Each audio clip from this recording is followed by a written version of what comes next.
Recently, I have seen a lot of content on social media about escaping the so-called matrix. For me, in this context, this means detaching myself from needing something external to feel happy about myself. For example, the society's expectation for me to behave like others, buy what they buy, do what they do, and appreciate the same things in life. After starting to practice self-reflection, I realized that the thoughts, emotions, and beliefs that I have are just temporary and they don't define me. I began to see what the world truly is and not just what my mind perceives it to be. I really felt like I had found myself. But then after some time after this realization, I found myself doing the exact things and having the exact same thinking patterns. The environment was affecting me just too much. And of course I could physically escape these and move off grid somewhere, but then I couldn't just be with the people that I love. Luckily, I was able to find exactly what I need in this phase of my life from YouTube, slow living content and community. And recently I have realized that slowing down it's not even about the slowing down.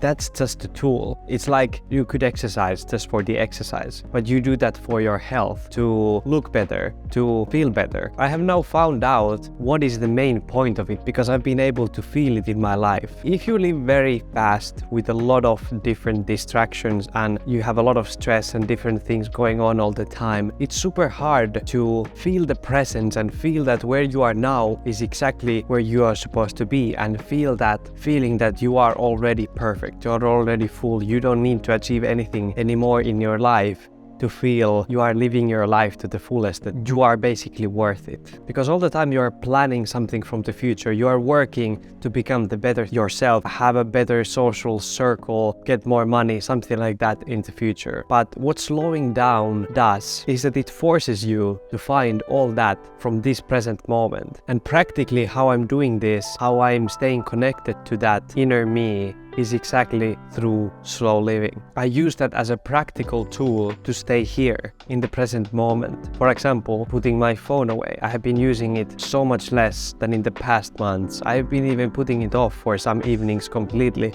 that nobody cannot even call me. It's about using all your senses, what you have, what you can hear, what you can see, what you can smell.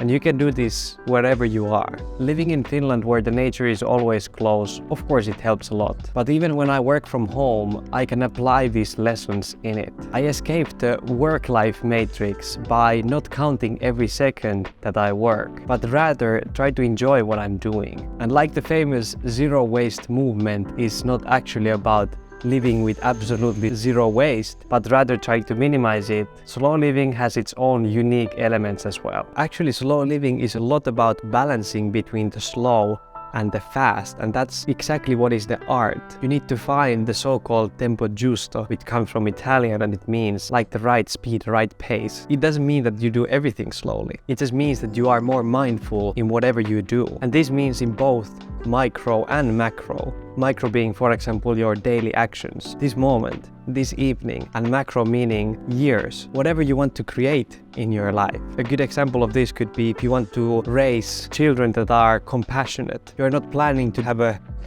1 month boot camp on how to become a compassionate human being. It's a long process.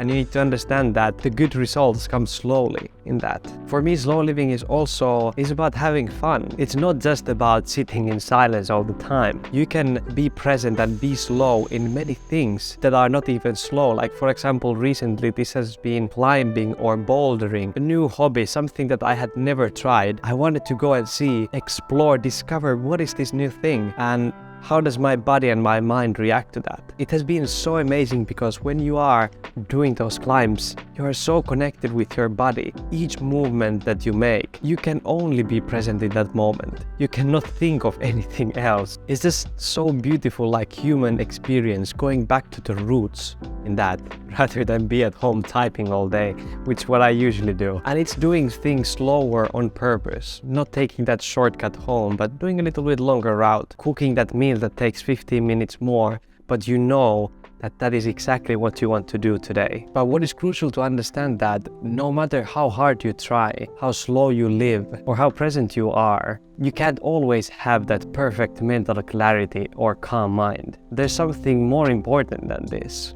The purpose of mindfulness is not to have a calm mind, but to see the nature of the mind. To live a slow life, you have to get comfortable with being and feeling uncomfortable, because there's a lot of resistance in our mind. We want things fast, we want them now.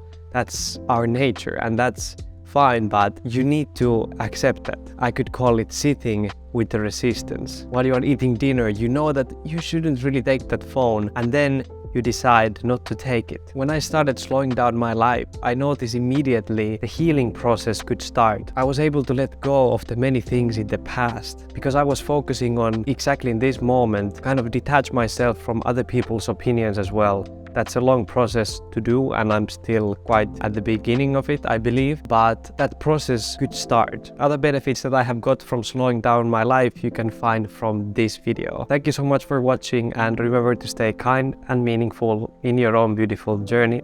Seve signing out. Ciao.